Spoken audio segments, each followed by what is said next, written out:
I it's appropriate. We're looking at a passage today in which somebody's asking Jesus for healing. Matthew 15. It's a very familiar passage, verses 21 to 28. It's about the Syro-Phoenician woman who came to Jesus for her daughter. So let's begin reading at verse 21 of Matthew 15. Then Jesus went out from there and departed to the region of Tyre and Sidon. And behold, a woman of Canaan came from that region and cried out to him, saying, "Have mercy on me, O Lord, Son of David. My daughter is severely demon-possessed." But he answered her not a word. And his disciples came and urged him, saying, "Send her away, for she cries out after us." But he answered and said, "I was not sent except to the lost sheep of the house of Israel." Then she came and worshipped him, saying, "Lord, help me." And he answered and said, "It is not good to take the children's bread and throw it to the little dogs." And she said, "Yes, Lord, yet even the little dogs eat the crumbs which fall from their master's table." Then Jesus answered and said to her, "O woman, great is your faith. Let it be to you as you desire." And her daughter was healed from that very hour. I think this is one of many people's favorite incidents in the life of the Lord. It always has been mine.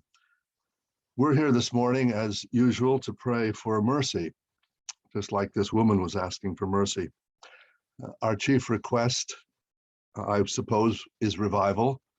That's the main reason why we gather to pray. But there are other things, there are other needs, other burdens that we all have that we prayed for from time to time. It's interesting, so many of those other needs and requests would actually be answered if God sent revival. It's the one answer that answers so many other things. If God revived the church, all those other requests would be met. Well, I want to look at this fascinating incident with you this morning, just briefly, to learn how sometimes Jesus deals with our pleas for mercy. The first thing to notice here is that he plans to answer long before we ask. We're told here that he's in the region of Tyre and Sidon, which of course is just north of Israel. But what's he doing there? Because he says down in verse 24, "I was not sent except to the lost sheep of the house of Israel." So what's he doing in Tyre and Sidon? He's off the track. Did he go there to heal that woman's daughter? I think so. Did he go there to save that woman? I think so. See, God has already devised his plan to have mercy. We just don't know exactly what all the details of that plan is. We know it includes mercy. God's general plan includes both justice and mercy. But we know, thankfully, the word tells us that he delights in mercy and that he takes no pleasure in the death of the wicked. In fact, in Jeremiah, he calls judgment his strange work. His strange work. He delights in mercy. So he's planning his answer before we ask, and his plan, though, includes our asking. We're told in Mark that Jesus didn't want to be known when he went up here to Tyre and Sidon, that he was in somebody's house. But somehow the woman heard about him, that he was there. I wonder how she heard. Well, obviously God revealed it to her in some way or other. Why was Jesus in the house? Because he wanted her to seek, and she did. So she found him, and we're told in Mark that she fell at his feet and cried out, what we see here in verse 22. "Have mercy on me, O Lord, Son of David." Now, this was all part of God's plan. Whatever God's plan is for us, for our churches, for this land, our praying is part of the plan. Notice what she says there in verse 22. She talks like an Israelite, "O son of David." Some people think that she was trying to pull the wool over the Lord's eyes. What a futile effort that is.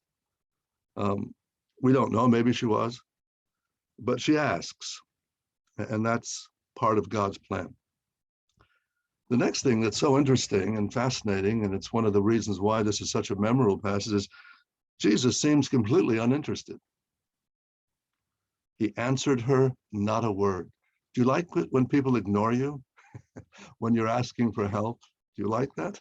I don't. It seemed like he was totally uninterested. Have we seen revival yet? Are your churches being revived? Are they being swept into the kingdom? We haven't seen it yet.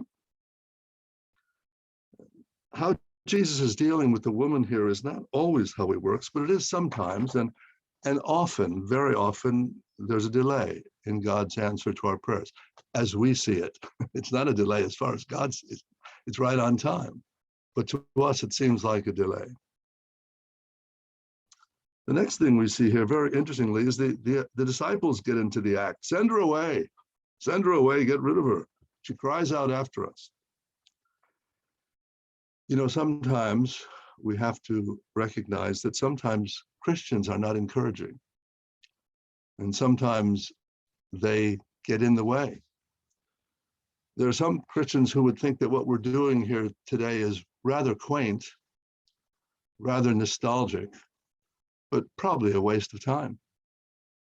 We should be out doing something more useful. The disciples objected. And then Jesus doubles down in verse 24.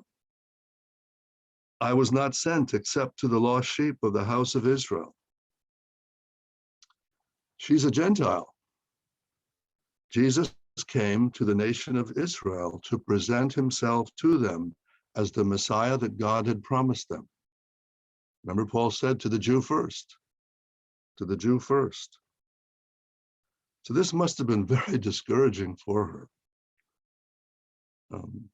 And as I was suggesting, sometimes Christians will tell you reasons why they don't believe that our understanding of things is quite right. God doesn't revive the church like that. No, the Spirit came at Pentecost. That's it. We've got it all now. We've just got to get on with it. So this must have discouraged her somewhat, but she persists. This dear woman persists. Then she came and worshiped him, saying, Lord, help me. Lord, help me. No longer does she address him as Son of David. She cuts out all that stuff now. It's just, Lord, help me. Please help me. She's pleading for mercy and nothing else. What a great prayer. What a great prayer. When you're in trouble and need God to do something and don't know what to do, like Jehoshaphat, but our eyes are upon you, Lord. This is the prayer to pray. And we've all prayed it, I'm sure, many times. Lord, help me. It's one of the most eloquent prayers I think you can pray because it cuts out all that other stuff that we add in there sometimes. And it just gets down to the bare nitty-gritty. We are in need. We are needy sinners, and we need a gracious God to be merciful to us. And so we pray.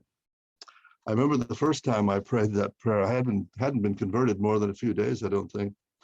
Came from quite a wild background. I had some friends who wouldn't have been very helpful to me.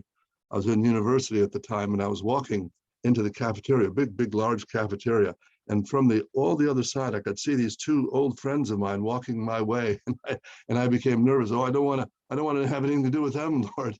And I said, Lord, help me. And no sooner did I pray that prayer, they turned right around and walked out the cafeteria the other side.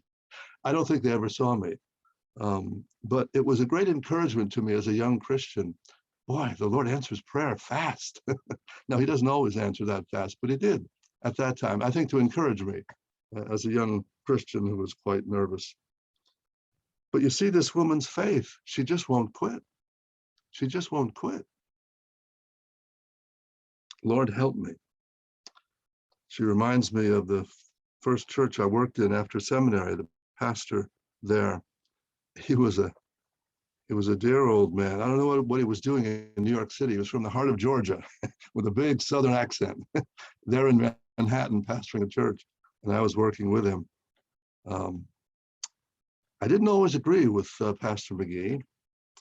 You see, I had just graduated from seminary. And he didn't realize, of course, that meant that I knew everything. And I was trying to make him, allow him to benefit from all the wisdom and knowledge I had gained in seminary. And he didn't see it all the time for some reason. But one thing I learned from that dear man was you don't quit. I mean, this man just kept going. He had problems and trials and disappointments and heartaches all the way through. And he just kept going. He just kept going. He just kept going. He reminds me of this woman. She was there for mercy and she wasn't going to quit. But then things get even worse. Jesus seems to insult her.